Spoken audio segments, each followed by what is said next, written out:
Hello viewers, এর আগে আপনাদেরকে দেখিয়েছিলাম কুইক ব্রেকফাস্ট রেসিপি। আজকে দেখাবো কুইক লাঞ্চ রেসিপি। বাসায় আমার বউ নাই, আমার বউ কাজে গেছে, বাসায় আছে বাচ্চারা। তো আমি আজকে চিকেন এবং ভেজিটেবল দিয়ে একটা পাস্তা রান্না করব। পাস্তাটা প্রথমে লবণ এবং হালকা তেল দিয়ে সিদ্ধ করে নিয়েছি। এখন আমি আপনাদেরকে মাংসের প্রিপারেশনটা দেখাচ্ছি। তেল গরম করে সেটার মধ্যে একটু পেঁয়াজ দিয়ে দিলাম। পেঁয়াজ দেওয়ার পরে এই যে টুকরা করে কেটে রাখা যে ব্রেস্টের মাংসগুলো, সেগুলো আমি দিয়ে দিচ্ছি। এই পুরো রেসিপিটা তৈরি করতে আপনাদের সর্বোচ্চ 25 থেকে 30 মিনিট লাগবে, খুব বেশিক্ষণ লাগবে না। এখানে তারপরে একটু মরিচের গুঁড়া দেব, লেবুর রস দিব। যে কোনো কিছুর মধ্যে আমি দেখেছি লেবুর রসটা দিলে এটা একটু অন্যরকম মজা হয়। লেবুর রসটা আমি একটা লেবু পুরোটা দিইনি, হাফ লেবু দিয়েছি। এই লেবুর রসটা দেওয়ার পরে এটা আমি কিছুক্ষণ নাড়াচাড়া করব, কারণ এরপরে এটাকে ভালো করে সিদ্ধ করতে হবে। খুব বেশি ভালো করে সিদ্ধ করার দরকার নেই, কারণ এরপরে এটা আবার চলে যাবে।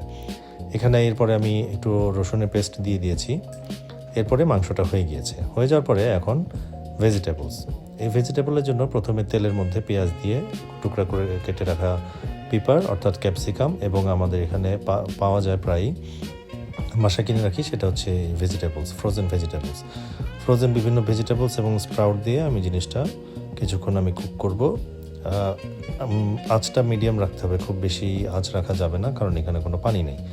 এরপরে আমি একটু পরে এখানে দিব হচ্ছে একটু সয়া সস, কারণ এখানে আমি কোনো লবণই ব্যবহার করিনি। এখন এরপরে আদা পেস্ট আর রসুন পেস্ট দিব। আদা পেস্ট, রসুন পেস্ট এই জিনিসটাকে আরও স্পাইসি এবং আরও মজাদার করে তুলবে। এরপরে আমার এই মাংসের টুকরোগুলো দিয়ে দেব। মাংসের টুকরোগুলো আগেই তুলে রাখা ছিল এবং সেটা বেশ কিছুক্ষণ আমি এটা ফ্রাই করে নিয়েছিলাম, এই জন্য জিনিসটা দেখতে এরকম হয়েছে। ভিউয়ার্স দেখেন, এটা কিন্তু খুব বেশিক্ষণ সময় লাগে না, কারণ মাংসটাও দ্রুত সিদ্ধ হয়ে যায় আর তাড়াতাড়ি করে ওইটাও সিদ্ধ হয়ে যায়। এরপরে আমি পাস্তাটা দিয়ে দিচ্ছি।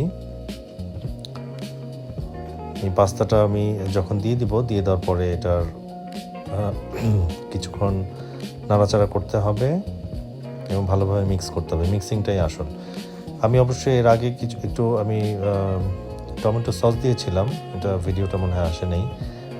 এরপরে দেখেন আমার বাচ্চারা এবং আমি কত মজা করে এনজয় করেছি। Thank you.